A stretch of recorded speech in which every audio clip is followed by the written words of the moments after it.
Thank you for watching Community Shield, a program brought to you by the Houston Police Department. And right now we're visiting one of our schools in the city of Houston. This is a Resurrection Catholic Church. We have the 5th graders, and today we're going to talk about Halloween safety tips. Yeah, it's almost here. Halloween's almost here, right? Yes. And again, we are at Resurrection Catholic Church. Hey! All right, guys. So real quick, we're almost at Halloween. What do you like about Halloween? I like the getting candy and sometimes getting scared by family and friends. Getting scared. Okay, what about you? I like wearing costumes and getting candy. Okay, what about you? Getting candy and dressing up in costumes. Okay, costumes, Getting candy and wearing costumes. Costumes. What about back there? Pass on the mic over there. Come on now. Wearing costumes? Wearing costumes? Pass it on to the next one. Going to haunted houses. Haunted houses. I like going trick-or-treating with my family. Trick-or-treating with the family. Candy? Candy. Yum, yum, yum. Tasting all the candy. Going trick-or-treating? Going trick-or-treating. Okay. Now, here we go. So with that in mind, going trick-or-treating. So that's, when do we usually go trick-or-treating? When do we usually do that? When? Shout it out. Halloween! At Halloween, yes. But at what time do you go out and start trick-or-treating? Like somewhere about like 9 to 10. 6 o'clock? 6 o'clock, okay. What about you? 5. 5? About like 7 o'clock. 7? Like around 7:30. Okay, so what happens when it's already 7 o'clock right now?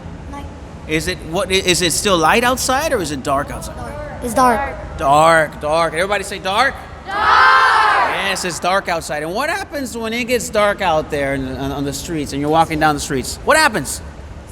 Sometimes a man can pull up and ask you if you want candy and you don't know that person. Oh, somebody can pull up and a stranger and offer you candy in a vehicle and might want to take you away if you kind of hook up to it. Yeah, what else can happen? Someone might take you and then they'll probably say like something like, "Do you want free candy? Just get in my truck and then I'll give you candy."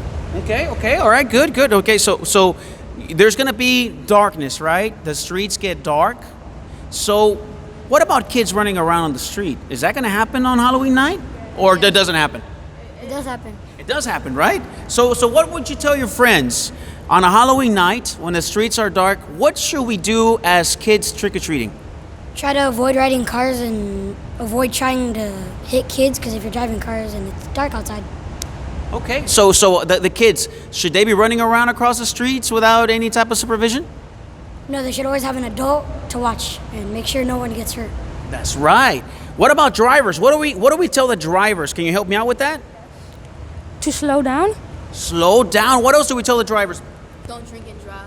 Don't drink and drive. Yes. What else? Because there's a lot of people that are going to be partying, right? On Halloween night. What about you? What do you want to tell drivers? Probably don't be calling or don't be texting somebody while you're driving.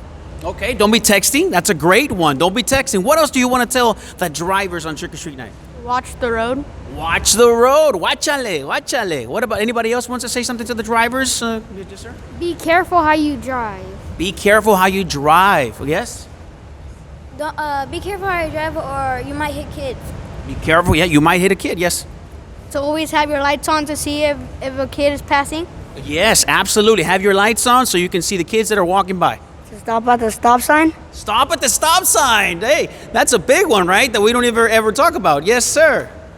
Drive the speed limit. Drive the speed limit. Isn't that amazing? Just the little things that we're always supposed to be doing. Let me get this chair out of the way because I get sleepy on the chair. So, the simple things of every day, you guys already pointed out. Turn on your lights. Drive the speed limit. Don't drink and drive. Get off the cell phone, right? Because you're distracted. Pay attention. And for the kids that are trick-or-treating, don't cross the street without an adult, without supervision, right? You hit all that. Now, so you're trick-or-treating. What do you do after trick-or-treating? What do you do with the candy? Go ahead. You eat it. You eat it. You gobble it up like Slimer? Oh. What about you? I eat some and then I save it for tomorrow. Okay, you save some for the next day. Yes, ma'am, over here. My grandmother make me give it to her. Okay. You have to give it away, okay? I'm sorry for that. Go ahead. I give some some to my little cousins. Okay, give some to your little cousins. Okay, you share your candy. I trade it for better candy. Trade it for better candy. I like that. I like that. Uh-huh. I'll put a bunch of the same candy together to get one big of the. Say I have two little candies, I'll put them both together to get one big one. My goodness, you guys do some exchanging here, trading, huh? Yes, sir. I save some candy for the next day. Okay. Now, does anybody inspect the candy? No. You don't inspect the candy? Oh, okay. What about you? I do. What do you look for in the candy? The ingredients. The ingredients? You look for how many calories the candy has? Yes. How many is too many calories? 178. I don't know. 178? Too many calories? Oh, you're gonna have to stay away from the sneakers then. What about you? Okay, how do you inspect your candy? I eat it, and if it tastes weird or something doesn't feel right, I spit it out. So you eat it first, and then you taste it first, and then you spit it out. Mm-hmm. No. Okay, help me out over here. Help me out. If I don't like that candy, I just spit it out or give it to my grandmother. Okay, spits it out or gives it to his brother. No. If I don't like the candy, I just throw it away, and then I give some of my candy to my some to my parents and my dog. The dog. That's animal abuse right there. If you give it to your dog, okay? All right. I check the wrappers first. Oh, listen up. I check the wrappers first if there's any little holes, Okay, and then. and then I check the candy too. See if they have like razor blades or anything. Oh, Any. Bingo. Bing. Okay, you can give me a round right here. Come on, run around one time. Come on. He's gonna do his victory lap. Oh. Everybody give it up for him right over here. Come on now. That's right. That's what you do, right? You look at the candy. You look for any tears, any holes, anything on there. As a matter of fact, some candies can be expired. Some people end up putting the chocolates. Chocolates have expiration. Candies have expiration dates.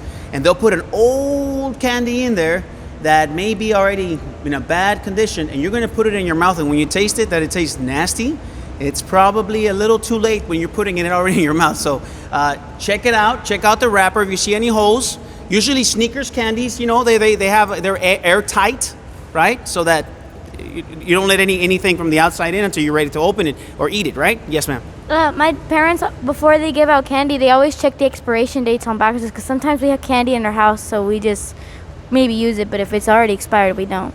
Good. So we've spoken about what we do during trick-or-treating, the safety, some of the safety things that we got to consider. Now, what if somebody comes up to you and says, hop on the car, let me help you guys. I'll take you down the street where there's more candy. What do you do in that? Let me see my friend back here. I'll say run. I said go away. I know you're trying to kidnap me. Okay, that's right. What else? I'll just walk away and go into my house and tell my mom to call the police. That's right. Very wise.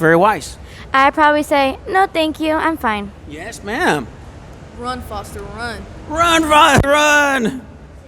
Get the identification of the car and the person, and then tell one of my parents or another trusted adult to call the police. My friend's ready. He's ready to make a police report right here. Yes, he's taking all the information down.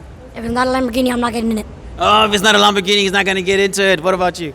I'll just look at the license plate and go home and then tell my mom to call the police and say the license plate. Yes, give him license plates. Even though it's not Christmas, I would run like the gingerbread man. Oh, run like the gingerbread man. Here you go. All right, guys. Anyway, is there any more things you want to let the public know about Halloween and safety tips? Go ahead. Make sure if someone knocks on your door and they're older than 15 or older, make sure, and they ask you if they can come in, do not let them in and close the door and make sure you call the police. Okay, perfect. First, you got to have an adult with you if you're the one giving candy out, right? It's always good to have an adult with you. Stay safe, stay away from others, and stay away from others that isn't your friend or your family member. There you go. And let's close. Okay, right here. Probably if you're by yourself, probably this year since COVID, maybe be careful and make sure you keep your distance. Okay. Good deal. All right, one more word over here. Yes, sir. if you want the good candy, go to a rich neighborhood. Oh, all right, guys. So again, let's say trick or treat. Trick or treat. All right, that's been. This is our friends from Resurrection Catholic Church. The kids are very, very knowledgeable about trick or treating.